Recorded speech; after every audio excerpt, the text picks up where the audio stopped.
to discuss the new Graham legislation to create a national abortion ban. Now, the centerpiece of the senator's argument is that Senator Graham wants our country to believe that his national abortion ban is a moderate proposal. His words. Wrong, wrong, wrong. A moderate bill would not institute criminal penalties for doctors providing life-saving medical care. That's what this so-called moderate bill does. A moderate bill would not take rights away from American women, no matter where they live. That's what this so-called moderate bill does. A moderate bill would not create a presumption of women's guilt by requiring them to report a rape or seek counseling before they get an abortion. This so-called moderate bill does that too. So just think about that last point if you're trying to assess our colleague from South Carolina's argument that his bill is, quote, moderate. Under Senator Graham's new restrictions, a 12-year-old rape victim, regardless of the terror she feels or the danger she faces, could have to find a way to report her assault to police before she could get the care she needs. That is a stunning overreach, Madam President, and there is absolutely nothing that is moderate about the proposal that I just gave.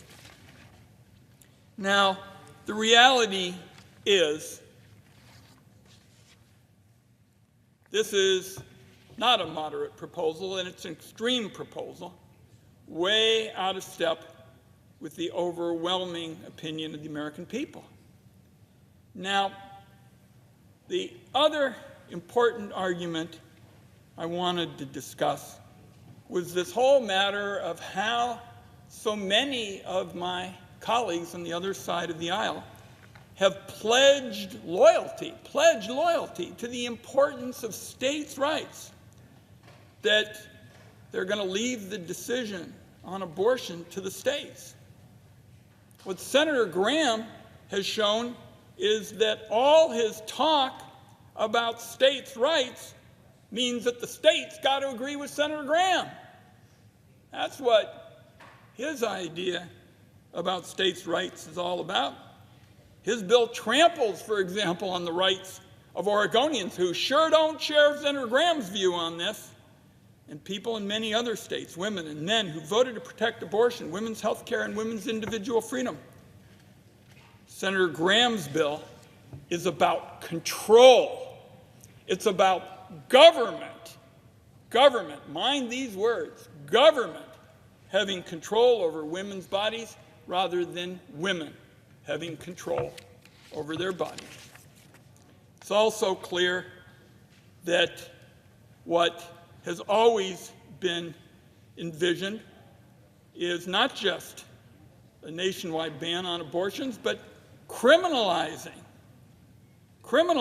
this with women and doctors at some point, I gather, possibly locked behind bars. It's election season.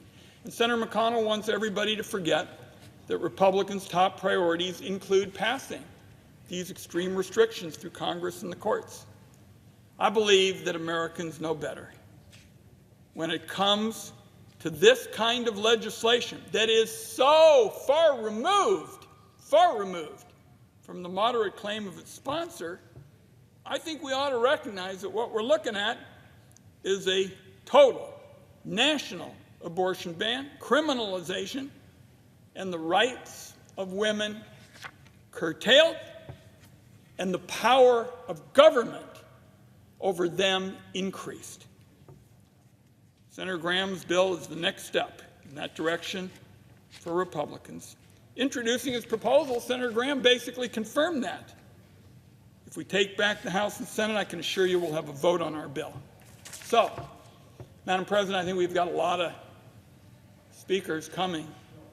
But I think the American people ought to take Senator Graham at his word. This is what his agenda is about. This is what he is going to be championing from sea to shining sea. So I just hope we do everything we can here in the Senate, in this country, to make sure that the Graham bill does not see the light of day. With that, Madam President, I yield the floor, and I would note the absence of the quorum.